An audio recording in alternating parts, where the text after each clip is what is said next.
Hello and welcome to season 10 of the Meaning Movement podcast.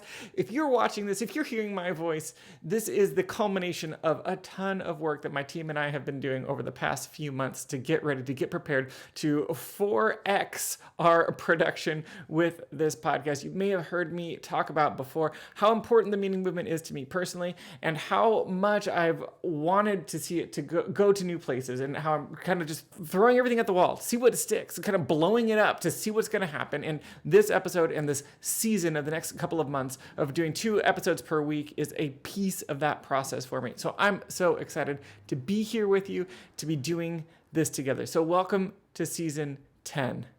Hey everybody, welcome back to the second installment of this mini-series we're calling Finding the Meaning Movement. This mini-series is embedded within season 10 of the Meaning Movement podcast. You'll see it in your feed with the letters FTMM in brackets at the beginning of the names to help you distinguish what's part of this mini-series versus normal season episodes.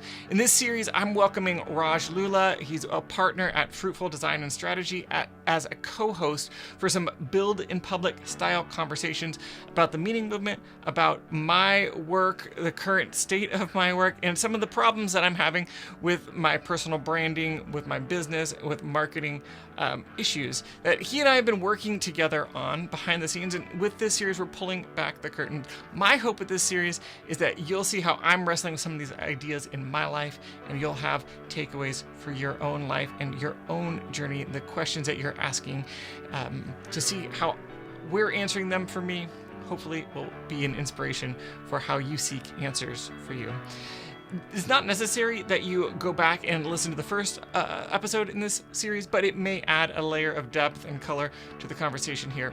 But without further ado, let's go ahead and jump on in. This, of course, is the Meaning Movement podcast. It's a show about work worth doing.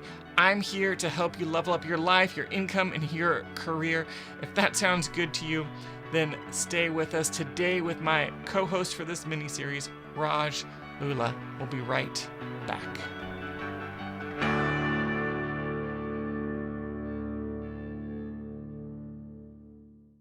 This episode, like all episodes of the Meaning Movement podcast, is made possible by the Calling Course. I just want to say, what do I mean by that when I say made possible? It sounds like something that they say in Sesame Street at the beginning or the end.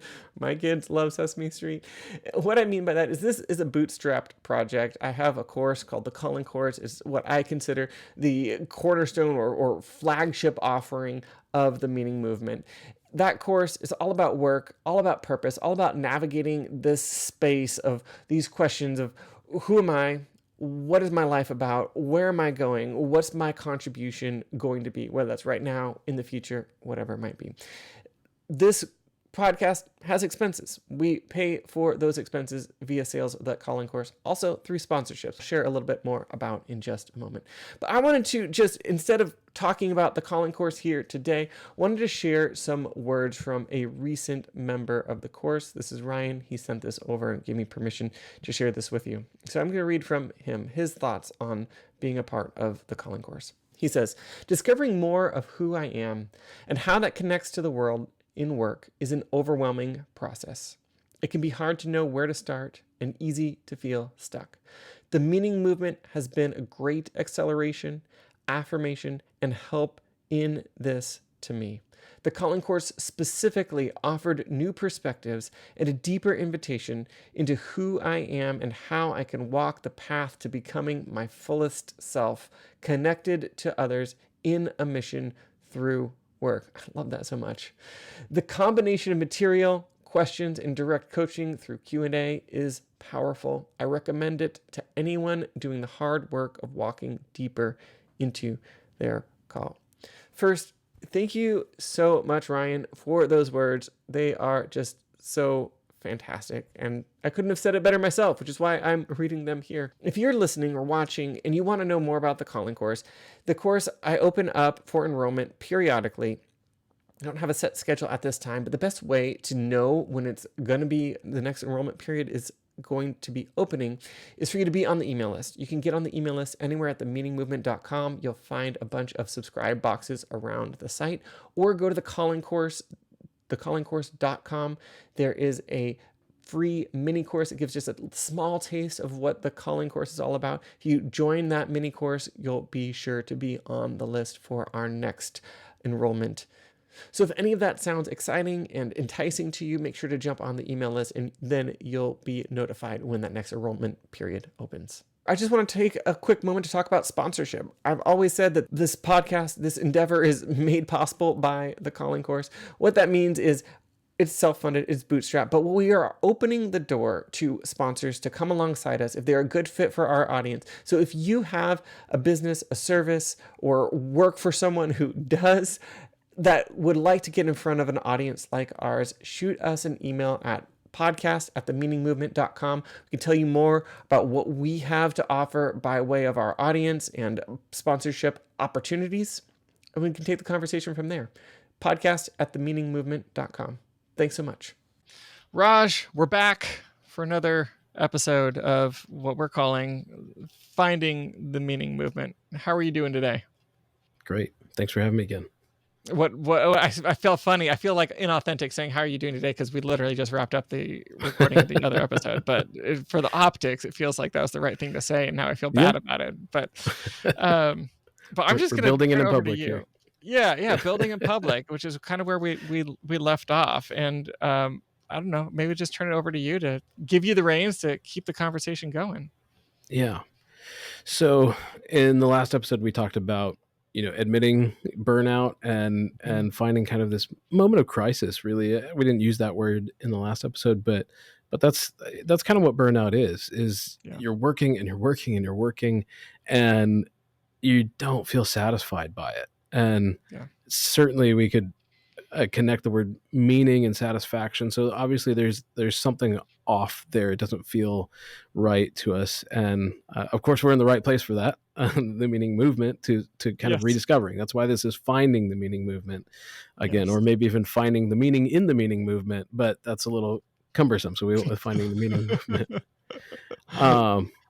And so, we talked a little bit. My job is brand strategy. This is what I do for a living, and brand strategy is so much more than just what logo should we have and what colors and fonts and all that kind of stuff. It's really about identifying what this is for, who this is for, and so I think that's where we start today. Let's just talk about this. You've been working on this for 10 years. Who is the meaning movement for? It's a great question, and really kind of I think it's to the heart of, I don't know, what I feel like is the problem. And I think this is where, I think I've voiced this to you as we've kind of begun into this work, is like, I don't know if like brand strategy is, I want to say, a big enough tool. Like I feel like I've wondered, like, are we just kind of, we're putting a new paint job on the same vehicle when we really need to just be like replacing the engine or something. But I trust you and I trust the process, and I think that's such an important question that I think will have probably bigger effects than I realize.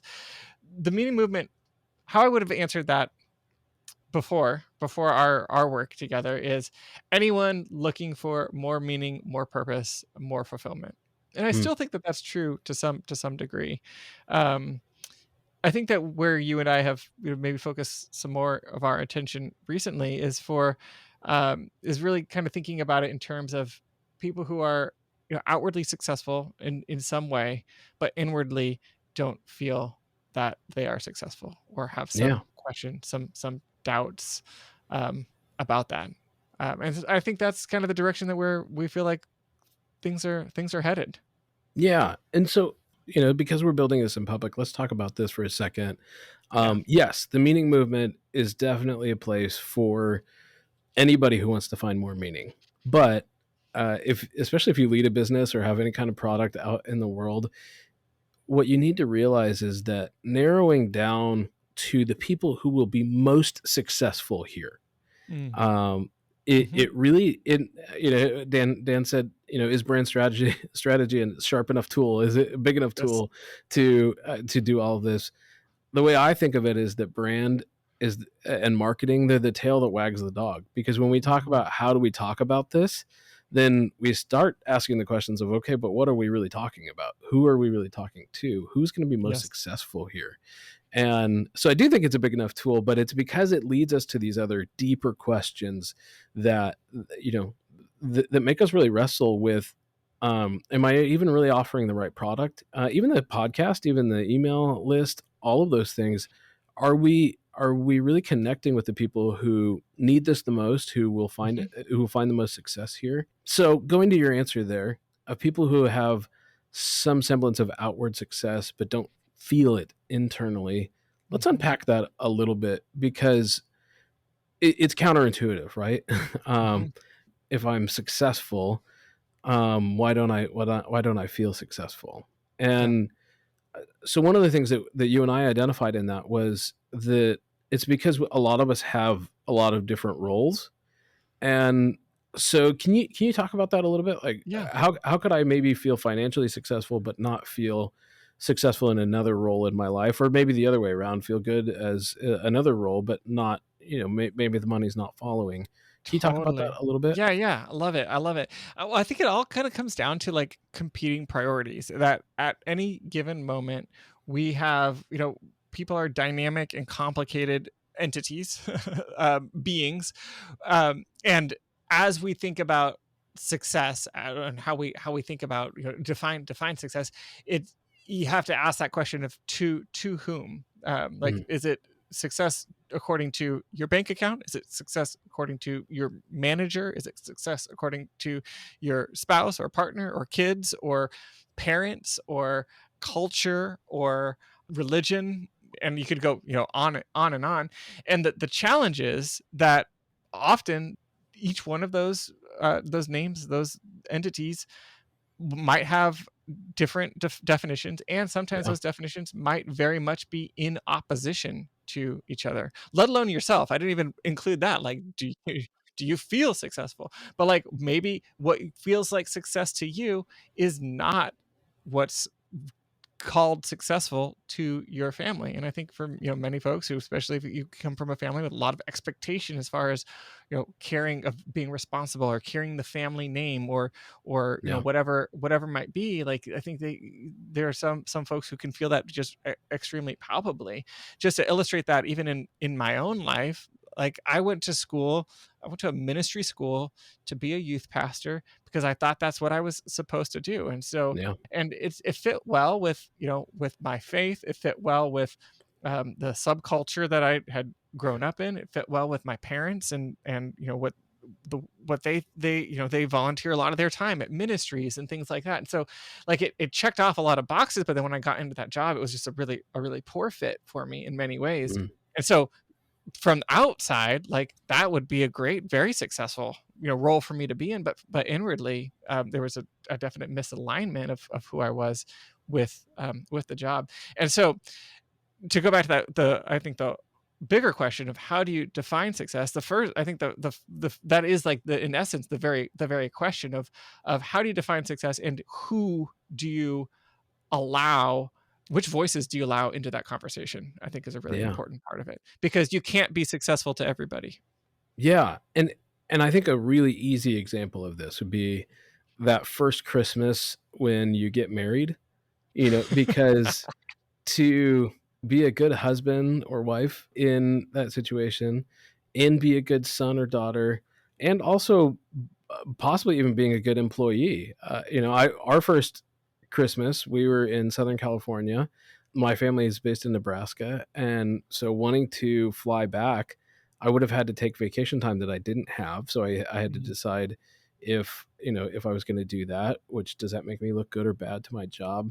Does my wife want to go to freezing cold Nebraska to celebrate Yeah. Christmas with us? My parents definitely do. And so just in that one small example, there's at least three identities. And like you said, Mhm. that's not even to consider, what do I want? I like a Yes. white Christmas, but I also like not getting fired from my job. And Yeah. sometimes Yes. it's even difficult just to identify, what do I want our Christmases to look like? What do I want our Mhm. traditions? And this is a Mhm. pivotal moment for us to start those Yes. things. And so I think that that's a great example of, man, it's difficult to even define success because I wear so many hats. I have so many Yes. roles in my life. And now as a dad, it's, that's yet another role. And Hmm. I own a business now. And so that's yet another role.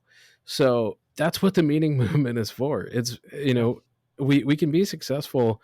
I would say right now my work life is successful, but it Hmm. also takes a lot of sacrifice to run a business. And so I question every day if I'm successful as a husband and father, you know, and even that's relative, right?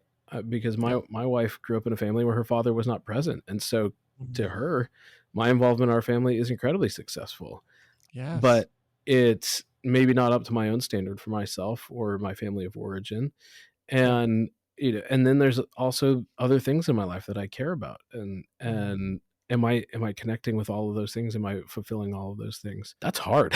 it's It's so hard. It's so hard. it's it's gotten to a place in life where it's like on any given day, I don't personally know how Mhm. to define success for my life. But Yeah. I'm gonna put you in a difficult position, and I'm gonna Yes. say for you personally, Dan, Mhm. what does success look like for you right now? Yeah. Mm. Do you even know? Yeah. I know some things, and I think it's a really good question. Success for me, I mean, at its if I to strip it all the way back to like at its core, it's about my family and providing for my family and creating a life that helps my kids become wholehearted, full human beings that I think that they're made to be. Like helps them become to have the freedom to explore, the safety to branch out and take risks, and a safe net to fall back on. All of those things. I think that's what success at its core looks like. I think to get from there, I can get into other areas of life, and I think I would like to answer it specifically to the meaning movement because that's where we are here today. Like, what does success look like for the meaning movement? For me, it's helping people. I mean, could I even just stop there? But helping people find a deeper connection to who they are in their work to answer these kinds of questions and to do it in a way that allows me to create the kind of life that I was just talking about for my family. And so I think that's how I currently define success is doing both of those things, helping people and being a financially sustainable effort for me personally. Yeah. I'm sure there's more I could say, but that's off the cuff. That's where I'm at. Yeah. So that was really interesting for a few reasons. The first is if I'd stopped you halfway through that, and it was about providing opportunity for your children, providing for your family. That's all kind of code for financial security, stability. Yeah. Yeah. And so part of the reason I find that interesting is because you also have this other drive, the meaning movement drive, to Hmm. the helping people drive Yes. that is in some ways in competition with that. Like we just talked Yes. about. We have these different roles Exactly. and these different identities because Mhm. honestly, your life would be a little bit easier if you didn't care about that other stuff. Like if you had 100%. the luxury of not caring about other people. Yes. Yeah. A lot of our lives would be easier for that, but we'd also probably all end up in jail. So, you know, like I said, if we'd stopped that sentence halfway through and said, "Oh, it's just about provision," so all we have to do is Yeah. find Dan a job that's lucrative enough and a house that's cheap enough, and Yes. he's fine. He'll set his children up well. But then there's that pesky other piece Mhm. about purpose, about meaning in our work. Yep. And gosh, some days it feels like it'd be so much easier if we didn't have to worry about that, if we didn't Yes. feel the need to scratch that itch. But that is what the meaning movement is for, is to help Yeah. people find the connection between the two. And sometimes it's about finding a different job. Other times it's about having the job that's successful, having and building the life either around it or building the passion within that to feel that sense of meaning, to feel that sense of Yeah. purpose. That can be tough. I want to dig into for a second here.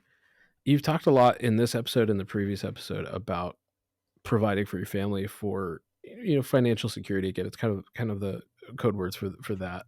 Can you tell me? We're gonna go deep fast here, and I'm not really Okay. gonna Let's apologize for it because go. that's what we're here for. What was your family like growing up? Like, did you have that sense of financial security, and you feel the need to continue it, or Mm. did you grow up maybe a little more scarce, and you don't want to go back to that. Like, what Yeah. causes this kind of drive for you to this It's sense of super financial interesting. security? This is why you should have these conversations with other people, because like that's not a question I really ever like. It's just an assumption, but the fact that you're like questioning where that assumption comes from, I love it. I think like there were times definitely when things were thin, but mostly, it's mostly comfortable, right? But at one point, my dad's company made some major cutbacks, and he was out of work for a while. And my mom, who had been, at home with us, then went back to work. And so like there's some things like that. But like overall, like we had our needs met. And I think that I don't know totally where this comes from, but it's true. I just have one brother, and it's true of him as well. Like we both like have a very strong sense of like the family budget is spend as little as possible. It's like that's like the default Yeah, mode. And like scrappy, frugal, like all of those things yeah, very much describe me. So I definitely have this sense of like kind of scarcity that I'm working to overcome. Um, but I'm not 100% sure, like it's not like we grew up poor and that's where it came from. And so I'm not even 100% sure. I mean, I know my grandmother was a war bride from France. My grandfather was his parents immigrated, to the US. He's Italian. And I feel like I know that they very much lived in that kind of very much like pinch and save as you go. And I feel like that might be a part of it that kind of just has been a part of the family culture for generations. yeah. And it's interesting. I hadn't asked you that question before. I Yeah, was like asking a tough question for the first time while we're recording, but it's good. it's interesting how similar our stories are in that way. I grew up, middle class, but my dad's an immigrant, and his family definitely experienced some leaner times. They're from India, but from the part that is now Pakistan, and their family was massively disrupted by the partition, and so that there's still some kind of almost like depression era mindset to my dad of just like wanting to save everything, spend as little as Yeah. possible, and he Mhm, provided for our family well because of that. But there were moments where it was leaner. There were mhm. times we couldn't wear the clothes that we wanted to school and those types of things. And I'm similar. Like I've struggled against the scarcity mindset. I graduated college into a recession, and Mhm. and so I have that same mentality at times. One of the things that I want to ask you though is, if you were to not provide for your family and not be able to provide for your family, how would that make you feel? Like what thoughts would run through your mind? Just kind of imagine with me, if you were, if you were unable to provide for your family, you were working, or maybe either injured and unable to work, Mhm. and maybe your wife had to take a job or whatever. Like, what kind of narratives would exist for you of about yourself in not Mm. being able to provide for your family? Mhm. I mean, the first thing that comes to mind is first I'm like, "Well, that would never happen, Raj." Like, it's not on the menu. Um, I would drag myself out of my sick bed all the way into exactly, work. Yeah, exactly. And I mean, that's how deep it goes. yeah. But I think it would be a big struggle for me. I'm not totally sure what story I would tell myself about it. What part of your identity does that offend the most? Yeah. Is it husband? Is it man? Is it, person of faith? Like, what part of your identity goes, "Ugh, I can't do that." Yeah, I think it's like the father piece. Like I feel like Yeah, that's where that feels most palpable is with my kids. But like even with that, like I think I'm very holistic in the way that I think about it in like, well, if my wife, if we had a different recipe for how we're applying utilizing our time, and it made sense for her to be the main income, then that's fine. And then my role shifts to like, running the house, yeah, more than I do currently. And so I feel like I'd be somewhat adaptable in that regard. But yeah, I feel like that's the piece where like, okay, like if I envision our like my family getting to a place where like, yeah, we have to sell our home and we have to, I don't know, move in with family or like something like yeah, things like that. yep, Like we're not able to pay the mortgage. Like that's where it would feel like failure. It would feel yeah, very, very bad. yeah, yeah. So, for you as a father, beyond being present in there, development, in your children's development, in their emotional well-being, their physical safety. There's a connection between the identity of father and economic production, Mhm. which is Yeah. interesting, right? Like Is at the very least, it's something to just kind of drag out into the daylight Yeah. and kind of interrogate, is Yeah. there a version of myself that I could see still being a good father, even Mm. if I'm Mhm. not, economically capable of producing? Totally. And I think academically we would go, well, yeah, of course, Yeah. but Yes. it doesn't make it any easier, when looking at ourselves and considering situations like that, to feel that truth, to feel like, oh yeah, it'd be fine if I lost my job, it'd be fine if I, be fine if we had to move into a family. It's like, no, I would feel like a massive failure. Yes. And I'm not putting that on anybody who's listening, because who's experienced those things. You shouldn't be feeling that way. That's part of what we're saying, is that, like, there are things that happen in the economy, there are things that happen to our health, there are things that we just have no control over whatsoever, that put us in those positions, and to have that suddenly crumble our entire identity Mm. as the father of our children, when there's a Mm. lot more that we could provide for them, like I said, in Yeah. emotional, spiritual, intellectual, development, in their physical safety, all of those things, that you're still a father, even if you aren't the breadwinner of the house. So there's some belief in there somewhere, Mhm. that connects those two things for you. And it might just be American society, Yeah. it might be your family of origin, it could be any of those Mhm. things, but they are connected for you, Yeah. maybe in a way that's slightly oversized, or maybe even massively oversized. Yeah. I really appreciate you saying that, and it's not something I've thought about as yeah, very much, but it is very much true. Like, when I look at my parents and then my grandparents, it's very much like that's the family. That's the role of the man in the family. It's like, as much as I'm like, would never wish that upon anyone else, and I would actively say that, like, that, I'm very resistant to traditional gender roles and, like, those kinds Yeah. of things, but, like, at the same time, like, as you're pointing out, it's like, yeah, I'm pretty much kinda just living into that, without being as aware of it, and so, yeah, that's a really interesting, I resist those rules, but I've also completely swallowed them. yeah, Like exactly, exactly. I would never consciously choose them, but totally, yeah, living it out. Yeah, and Yeah. I think that that's part of what makes success so difficult as an adult, especially kind of in this middle stage of adulthood, where, we've got children and wives and families, all that kind of stuff, where, something like the meaning movement, and again, kind of building this in public, and examining this in public, something like the meaning movement that you care so much about, also comes with all of these other strings attached that say, Yes. yes, but I can only be successful in it if I can also Mhm, still be a father who financially provides for the family. And mhm. so it puts a lot of pressure on that, and also makes us sometimes unwilling to take the risks necessary to make that possible. Because I go, Yeah. well, like you said in the last episode, it's like, it's always produced income. And so messing with it seems dangerous, because, like, Yeah. yeah, it's not good enough yet, but it is still doing something. And so how do we, how do we do that dance of not messing with it so much that that it falls apart, Yes. or Yes. you know but then it also makes it so that we can't necessarily make it sustainable. Yeah. And so a lot of that doesn't even come down to the meaning movement itself. It comes to the Mhm. narratives and identities that we bring Yeah. into the meaning Yes. movement. And it's not just about the meaning movement, as anybody who's listening knows, this is their job, their work as well, Yes. of, Yeah. and it can go the opposite direction too, right? Where you could be a working mom or working dad and feel like you're a failure because you were working.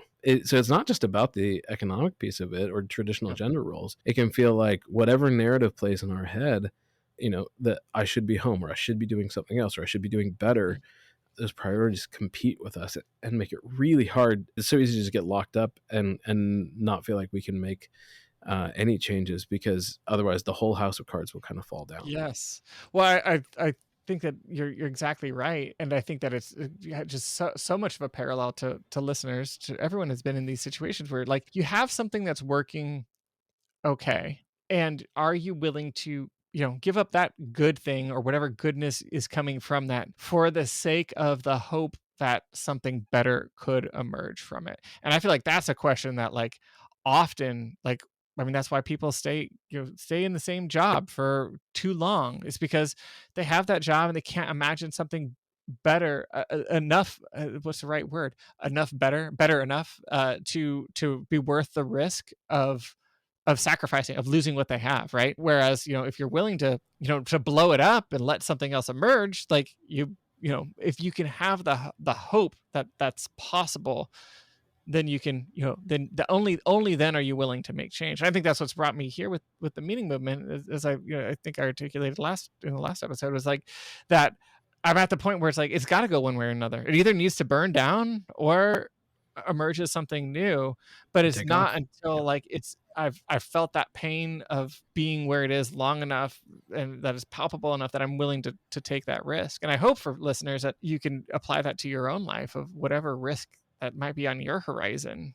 Like what Yeah. could push you over the edge, one way or the other, either to say, yeah, I'm never going to change because it's just not worth it because this is too good, or to say, yes, there's actually more that's possible and it's worth risking the present in order to build that future.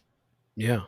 Be honest with me here. And I think I know Right. the answer to this question, but if you were to put all of your effort into the meaning movement and it just crashes and fails, like it doesn't ever find an audience and it doesn't work, would that feel better or worse to you than had you not tried enough to know if it was either, like you said, either going to burn or, Yeah. burn down or take off? Which one would feel worse to you? Not trying enough or trying your hardest and watching it fail? Just the latter, like watching it, trying my hardest and watching it fail. It would hurt. It would not feel good. I would have a lot of emotional work to do, but I would also feel so free knowing Mm, that like I did I gave it my all. I left it all on the field and there wasn't anything more that I could do. I ran a 5K a couple months ago, and I had this goal. I knew going in that felt like a long shot. I wanted to be within less than 19 minutes for the 5K. My previous best attempt, which was by myself on a track, was like 19 minutes and 43 seconds or something like that. And according to my times in training, I figured it would be a long shot for me to make it all the way sub 19.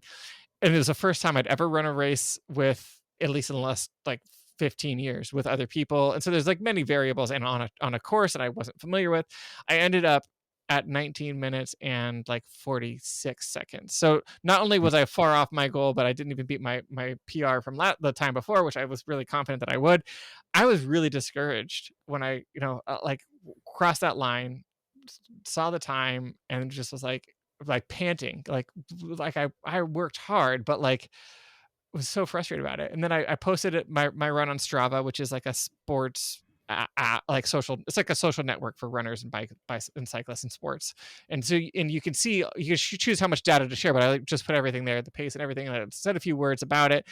And then a friend of mine was like, "Wow, I could tell by your heart rate that you left it all out there."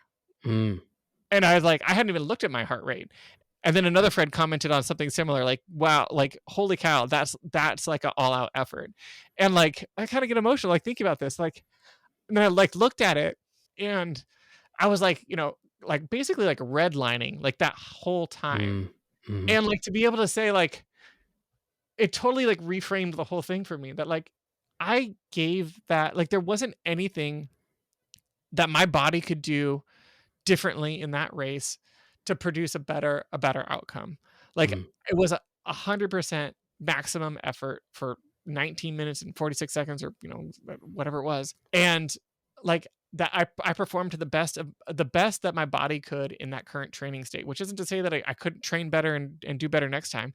But like it's just so fascinating to me how different the framing of the outcome is based on that result. So to know, to again, now just to bring all the way back here to what we're doing here with the meaning movement, to know that like I put it all out there, I gave it my best shot, and I didn't make it. Like it just feel the word that comes to mind is just it feels clean. Like it feels like mm, I can walk away and say, like I have no regrets. sure, I spent a lot of time, I spent a lot of money, et cetera, et cetera, et cetera. But like personally, emotionally, it would feel like I would feel released, I think is really what it Yeah. comes down to. And I wouldn't feel that otherwise. Yeah. You know, one of the things that drew me to the meaning movement to start with was when I signed up for it, I was at a job that I finally got to do the things that I'd always sort of done as the side of my other jobs. As Dan mentioned, he started in ministry and it wasn't a good fit for him. That was also the case for me. And so, welcome to Former Pastors Anonymous, I guess. But my last job working for somebody else was I was communications director at a small private college. And it was so great because I finally was like, oh my gosh, building websites and writing things and doing photography, all sorts of gifts talents that I had, kind of stewarded on the side over the years was my whole job. And Mm, yeah. and that part of it felt really good. But I also had two kids at that Mhm. time who were babies. They're, both under two. And I knew that I wasn't making enough money to provide for the family. And so I felt this struggle between I like the work that I do and I liked that it was still kind of in the Christian nonprofit world. And I like those things, but I struggled with I've got this other role, I've got this other identity, and I can't make all of these things match.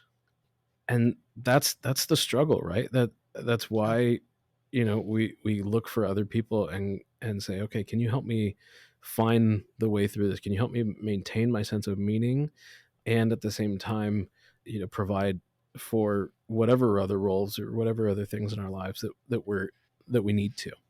Mm. So I think as we as we kind of wrap up this time together, something I would just challenge the people who are listening to, I know, Dan, that you're doing work like this similar in your own life, is just write down the roles that you find yourself in your life. Mhm. Sometimes it just categorizing those things. At different times in my life, that's included, father and husband and worker and volunteer at Mm. church, a person of faith, son, but sometimes you'll find yourself in, it's like, oh yeah, I forgot about t-ball coach, I forgot about this, Totally. for me, musician is one of those things, photographer is one Yeah. of those things. And when you actually categorize them in that way, then you go, oh my gosh, there's no way that I could be fully proficient at all of these things. Mhm. Like if I were to follow music as far as my gifting would take me, it would mean making massive sacrifices on my family that I'm just not willing to do. And Yeah. there is sort of a freedom in that, right? Like you said, Mhm. where I can decide, okay, maybe there was a point in my life where if I had stewarded my talent in a different way and studied harder in music theory, or other things, that maybe I could have been a professional musician. But Mm. now it would mean disrupting my life so much in ways that I'm not willing to do for Yeah. good reason, Yeah.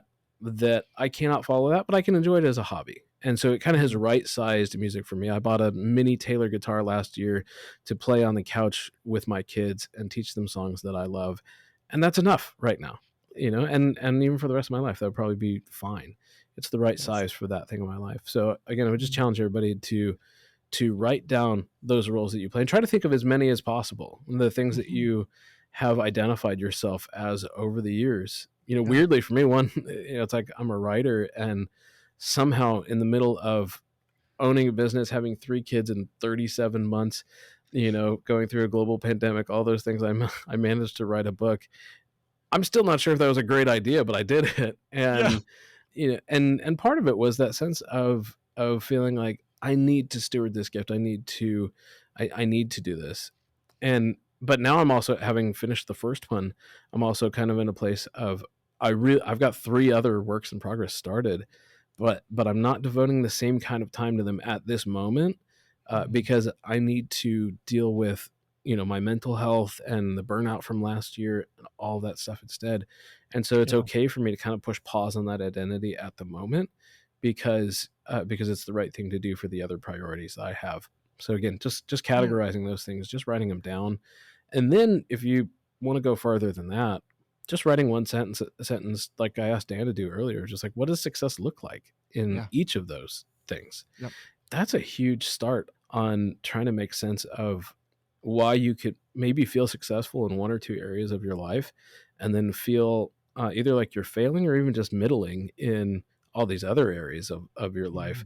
Part of what I think you'll find again is that when you look at all of those things that you attach to your identity, you're going to realize that 24 hours in a day is not enough time, especially when you have to spend 8 of those sleeping. There's so many times where I was like, gosh, if I just didn't have to sleep, maybe I could get all of this done. It's probably not true, but I feel like it frequently. So I love that. Well, yeah. I think I just want to add on to that because I think it's a Yeah. super helpful exercise, and I really appreciate you're challenging people with that. I would even think maybe you can add on like a couple more questions. Like, and I'm picturing this like a spreadsheet, right? You put down all of your roles in rows across the spreadsheet. And then the first column you put like, what does success look like? But I think what I want to invite people to think about is like, what does success look like to the specific stakeholders in that role? And so it might be, to use like as you as a father, or me as a father, like, what does success look like to my kids for me in that role, to my wife for me in that role, and then to me for me in that role? Because what does emerge is often like the more we put words to these things, the more we have agency over them, control over them, and like I think what will emerge is like a lot of freedom. That like success for me as a dad, even though that's where we started this whole episode talking about what does that look like, providing for my family, all those things. Do my kids actually care? Like, No. I think they just want to play a board game, and they want me to pretend to be a cat. That's like what my daughter, my 4-year-old, what more than anything, she's the princess and I'm her cat. That's her favorite game. That's what success looks like. And so like, just to break it down even further, I think, and the more we put words to it, the more freedom we have to then choose like, okay, now let's revisit what success looks like for you in each of these roles. Once you've considered like what it actually, how the other stakeholders in that, in that role would, how they would view it. And I think it'd be the same with like, if you're an overachiever at work, like, does your boss really need you to work that hard, or whatever it might be, to really kind of drill down. I think you can find a lot of freedom in and can help you then kind of revisit that question of what does success actually look like? What is the definition that I want to use for success? And even if you don't find that freedom immediately, it at least lets you know where to start looking. Yes. It's like, if I feel like I'm failing in any of these areas, then, talking that over with your significant other or with your counselor or friends or whoever and saying like, hey, I've got all these demands on who I am at this stage of my life, and I don't feel like I'm as good of a dad as I want to be, or I don't feel like I am getting ahead at work the way that I want to. What should I do here? Like, I love that you talked about just kind of drag it out into the light, like get it out of your head. The worst place for your fears and anxiety to be is just in your head. Once you get them on paper, like you said, you get agency over them. You have the chance to deal with them, and they're often not nearly as big as you think they are. Well said. I love it. Well, should we call it a wrap there, Raj? Is that a good place to push the pause button for today? Yep. I love it. Thanks so much, Raj. We'll catch you in the next episode. Thanks, Dan. And that's a wrap. Thank you so much for listening to this second episode of Finding the Meaning Movement, this mini-series that's embedded within our season. You'll find the rest of these episodes as they drop every few episodes throughout season 10 of the podcast with the letters FTMM in brackets. Hit that subscribe button wherever you're listening or watching so that you'll see when those new episodes drop. If you want links to anything we talked about here, you can find links to our show notes at themeaningmovement.com/FTMM 02. So that's Finding the Meaning Movement, FTMM 02. While you're there, jump on our email list. This podcast, this project is all about helping you level up your life, your income, your career, helping you navigate the complicated spaces that we go through in life where we're pulled in multiple directions with competing priorities and different expectations around us, put on us. If you would benefit from more intention in your life around those ideas, then you need to be on the email list. It's where I'm putting a bunch of effort. I email once a week, a roundup of some of my favorite things that I've found throughout the week, things that I'm enjoying personally, highlights from the podcast, and invitations to trainings, all kinds of other things that are made specifically for you to benefit from. And it's 100% free. You can unsubscribe at any time, and it won't hurt my feelings. So go to themeaningmovement.com and jump on the email list there. If you haven't left a rating or review wherever you're watching or listening, please take a moment to do that. That's how people like you find the show. And I personally find it so rewarding to read those ratings and reviews, just to see that what we're doing here is benefiting you, having an impact in your life. So thank you in advance for taking the time to consider it and to do it. Our artwork is by Eleazar Ruiz. Our music is by Tom Roram. We'll be back with you shortly.